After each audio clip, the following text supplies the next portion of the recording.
सरकारी कार्यक्रम है किंतु स्थानीय लोक प्रतिनिधि को डाकिले नहीं गोष्ठी उन्नयन अधिकारी केतक राजनैतिक व्यक्ति को नहीं कार्यक्रम है। भद्रक जिला भंडारीपोखरी ब्लॉक रे आयोजित विकसित गाँ विकसित ओडिशा कार्यक्रम को नहीं विवाद उपजी। गत 5 तारिख रे भंडारीपोखरी ब्लॉक परिसर रे सरकार विकसित गाँ विकसित ओडिशा कार्यक्रम अनुष्ठित होता। एथिरे बीडीओ देवदत्त दास अध्यक्षता करथिबा बेले मंच रे केवल निर्दिष्ट दलर कर्मी माने उपस्थित थिले। एहाकु नै निर्वाचित पंचायत प्रतिनिधि मध्य तीव्र असंतोष देखा देछि। प्रतिनिधि कहवा अनुसार बीडीओ सेमानंकु सरकारी कार्यक्रम रे निमंत्रण करिनथिबा बेले केवल निर्दिष्ट दलर नेतांकु खुशी करबा पई एभली सभा आयोजन करथिले, जेउथिरे दलीय कर्मी और नेतांकु प्राधान्य दिया जायतिला। एथिरे त्रिस्तरीय निर्वाचित पंचायत प्रतिनिधि मानक सम्मान क्षुण्ण होता बेले एने सेमाने जिलापाल को भेटी बीडीओ विरोध में विषोदगार करिसेंती।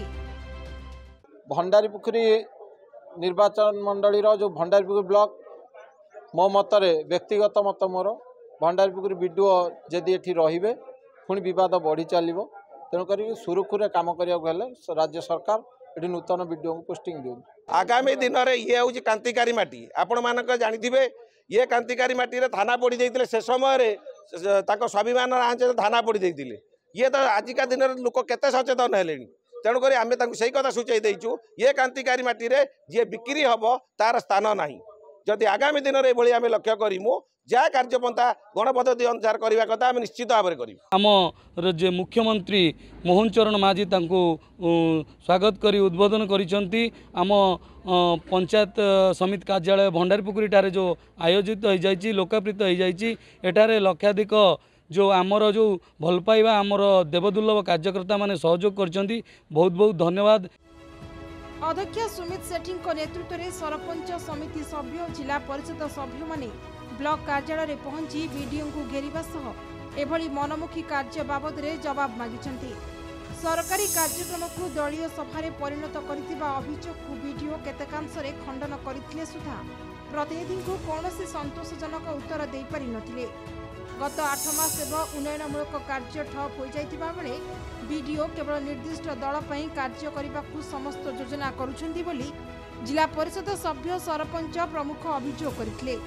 सरकारी कार्यालय में पशि गाड़ीगुलस करने कार्यरत बीडीओ को धमक चमक देवा प्रतिवाद करी बीडीओ थाना रे अभियोग करिसेंती।